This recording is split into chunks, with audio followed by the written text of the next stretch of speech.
श्री सरस्वती नमः, श्री कृष्णाय नमः।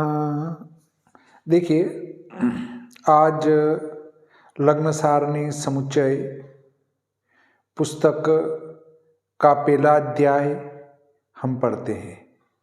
पहले आपको इसकी विषयानुक्रमणिका बता देता हूँ। लग्न सारणी समुच्चय ये पुस्तक है। इसकी विषयानुक्रमणिका में लग्न प्रवेश एवं इसके प्रकार, लग्न प्रवेश का उदाहरण, अधिका वर्ष हो तो 29 फरवरी के लग्न प्रवेश कैसे निकालें, बिंब मध्य लग्न प्रवेश सारणी, लग्न प्रवेश में वार्षिक संस्कार, लग्न प्रवेश में वार्षिक संस्कार की सारणी, लग्न प्रवेश में नगर का संस्कार, सूत्र से लग्न स्पष्ट, लग्न प्रवेश में नगर के संस्कार की सारणी, अक्षांशादि सारणी, अपने नगर की दैनिक लग्न प्रवेश सारणी बनाना। मतलब हम अगर अपने नगर की दैनिक लग्न प्रवेश सारणी बनाना चाहें तो कैसे बनाएं। 16 वर्गों के लग्न साधन, 16 वर्गों के लग्न साधन भी कर सकते हैं। इससे पुस्तक के बाहर के नगर के लग्न प्रवेश, विदेशों के लग्न प्रवेश साधन, लग्न प्रवेश में चरांतर संस्कार की सारणी, अगस्त्य लोक दर्शन निकालना, लग्न प्रवेश में जिले के संस्कार की सारणी, बिंब मध्य किरण वक्रीभवन संस्कार युक्त लग्न प्रवेश सारणी, बिंब ऊपरी कोर लग्न प्रवेश सारणी, बिंब ऊपरी कोर किरण वक्रीभवन संस्कार युक्त लग्न प्रवेश सारणी, बिंबोदय संपूर्ण लग्न प्रवेश सारणी, बिंबोदय संपूर्ण लग्न किरण वक्रीभवन संस्कार युक्त सारणी और षोडश वर्ग चक्र। ये 22 विषय इसमें लिए गए हैं। अब अध्याय 1 लग्न प्रवेश एवं इसके प्रकार। हमारे आकाश मंडल में 12 राशियां दीर्घ वृत्ताकार पथ में विद्यमान हैं। कई तारे मिलाकर एक आकृति का निर्माण करते हैं। इन विभिन्न आकृतियों के आधार पर ही राशियों का नामकरण किया गया है। जैसे तारे मिलकर एक भेड़ की आकृति बना रहे हैं तो उस आकृति या उस राशि का नामकरण मेष राशि किया गया है।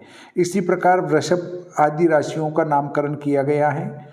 आकाश मंडल में इनके दीर्घ वृत्ताकार पथ में होने के बाद भी मेष राशि को प्रथम राशि मानकर शेष राशियों को क्रम दिया गया है। सभी राशियां क्रम से पूर्व क्षितिज में उदय होती रहती हैं।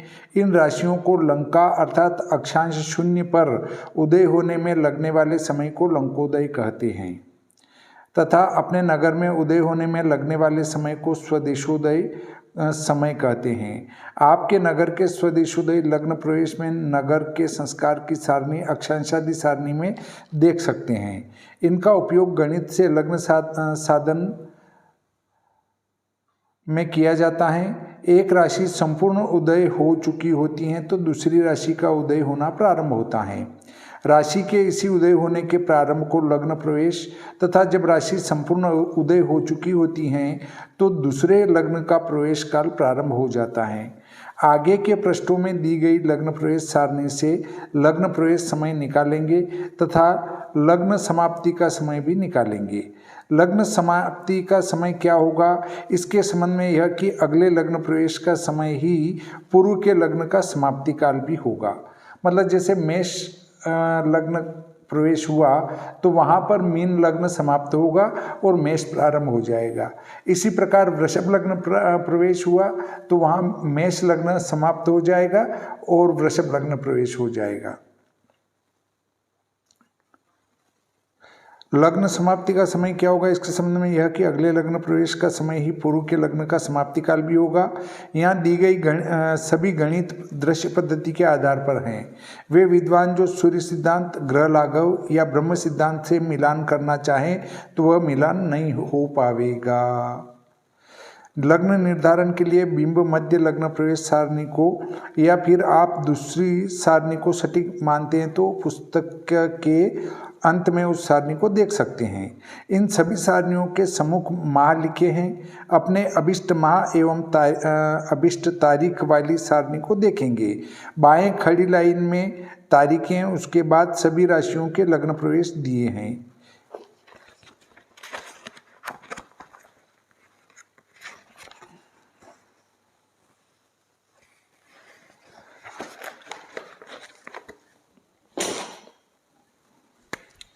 देखिए यहाँ जनवरी लिखा गया है, जनवरी,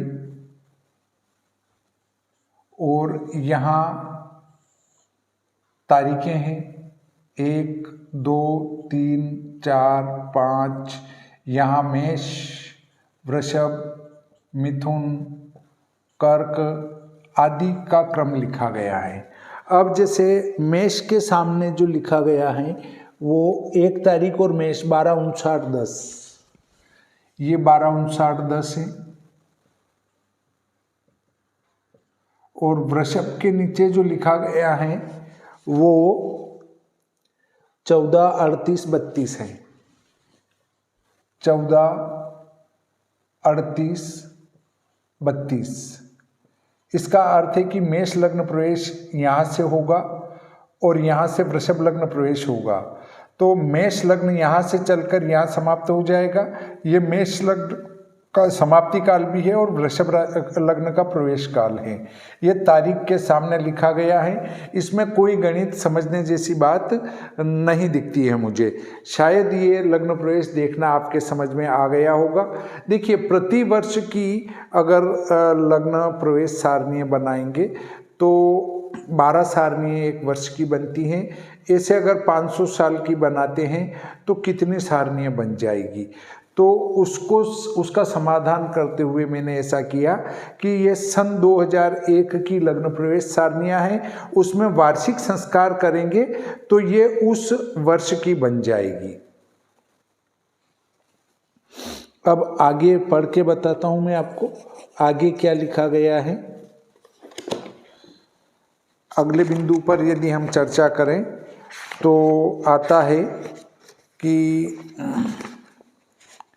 इन सभी सारणियों में से सन 2001 के लग्न प्रवेश प्राप्त होंगे। ये सभी लग्न प्रवेश नीमच नगर के होंगे। ये जो लग्न प्रवेश है ये नीमच के हैं। सारणियाँ रेलवे समय में दी गई हैं।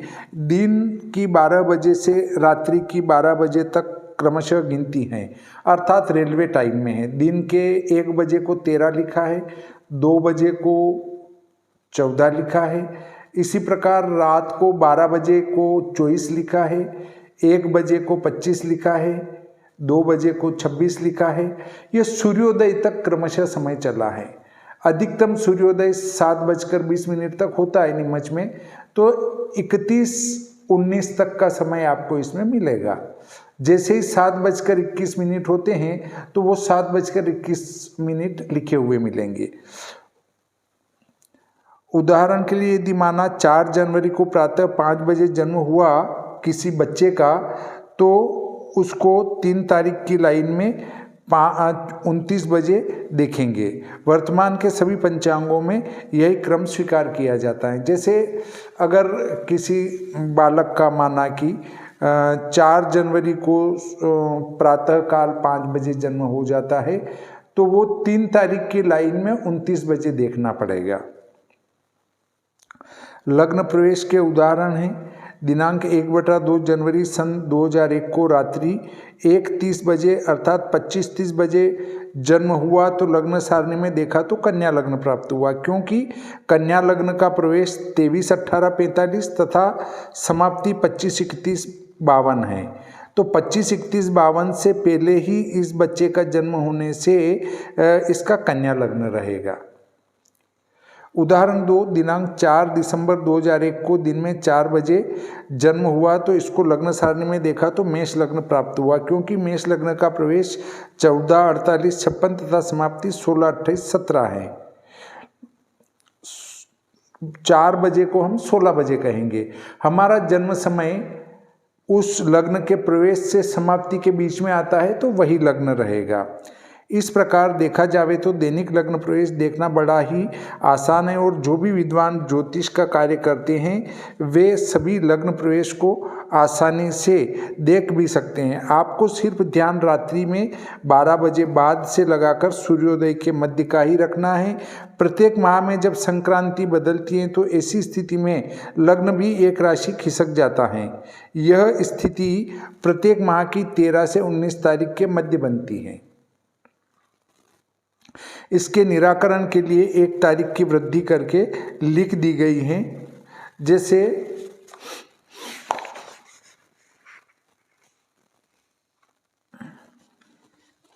मैं आपको बता दूं कि इस पुस्तक में जो समय दिया गया है वो पहले मकर लग्न का प्रवेश 13 जनवरी को 7:24-13 है। मकर लग्न का प्रवेश वो 7:24-13 है। 7:24:13 मकर लग्न का प्रवेश है और ये 13 तारीख का है।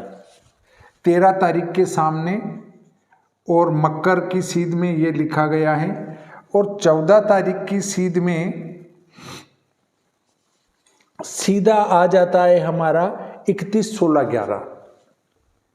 31-16-11 मैंने आपको बताया था हमारी गिनती चलेगी 31-19 तक निमच में।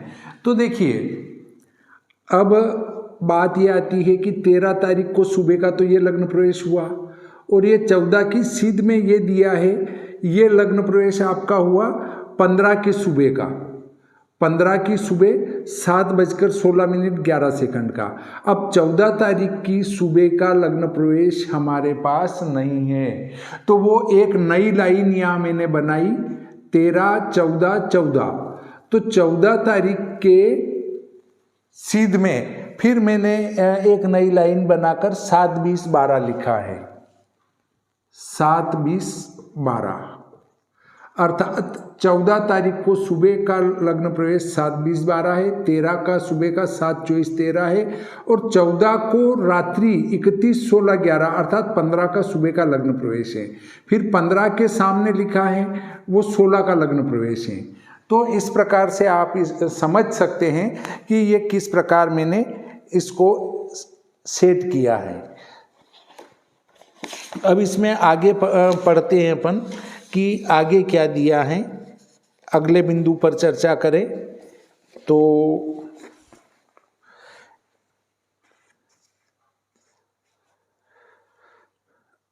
अधिका वर्ष हो तो 29 फरवरी के लग्न प्रवेश कैसे निकालें। ऐसे वर्ष जिनमें फरवरी 29 दिन के हैं उसके लग्न प्रवेश में थोड़ा सा मस्तिष्क की खेल है। प्रथम वार्षिक संस्कार सारणी से 28 फरवरी के लग्न प्रवेश में तथा 1 मार्च के लग्न प्रवेश समय में संस्कार कर देंगे। फिर 28 फरवरी के लग्न प्रवेश समय में से 1 मार्च के लग्न प्रवेश के समय को घटाकर प्राप्त अंतर में 2 का भाग लगा देंगे। इस भागफल को 28 फरवरी के लग्न प्रवेश समय में से घटाने पर 29 फरवरी का लग्न प्रवेश समय प्राप्त होगा। ये मैंने यहाँ उदाहरण भी करके रखा है। माना 2024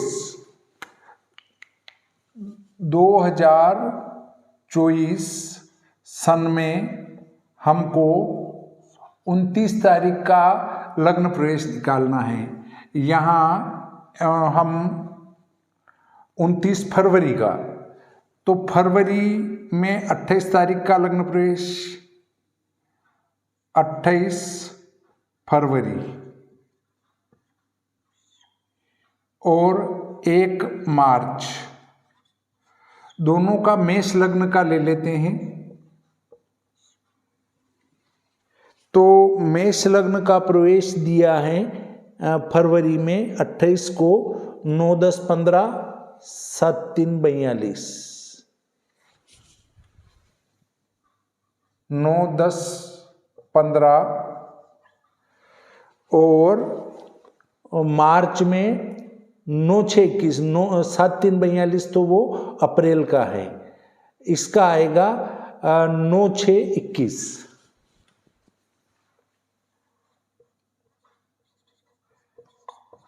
ये है हमारा 2001 के लग्न प्रवेश हैं। अब इसको 24 में बदलना है, तो 24 में बदलने के लिए आपको इसमें वार्षिक संस्कार करना पड़ेगा। तो ये वार्षिक संस्कार की सारणी आपको मिलेगी, पृष्ठ क्रमांक 10 से चालू हो जाती है और हमें संस्कार करना है 2024 का और मेष लग्न में करना है, तो 1 जनवरी का जो संस्कार है वो +3 8 है, 3 मिनट 8 सेकंड है, 3 मिनट 8 सेकंड। तो जोड़ दो प्लस होने से, 15 और 8 23 है, और 10 और 3 13 है, और ये 9 है। ठीक है साहब, ये 28 फरवरी का लग्न प्रवेश सन 2024 का हुआ, 2024 का संस्कार कर रहे हैं इसलिए। और अब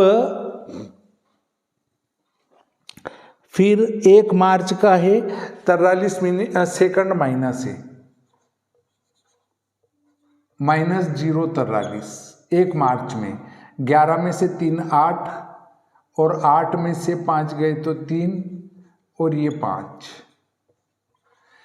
ये 28 फरवरी का लग्न प्रवेश हुआ, ये 1 मार्च का हुआ, और इसमें से ये घटा देंगे और आधा कर देंगे।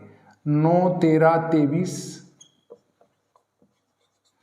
और 9 5 38। 13 में से 8 गए तो 5, 8 में से 4 गए 4, 13 में से 6 गए 7। ये अंतर आया, इसका आधा कर देंगे तो 2 3 6, और 7 का आधा तो 3 30, और 45 का आधा 23। 3 3 2 5, 2 53। अब ये जो 2 53 आया उसको 28 फरवरी के लग्न प्रवेश में से घटा देंगे। 28 फरवरी का लग्न प्रवेश 9 13 23, 9 13 23। इसमें से 2 53 घटाया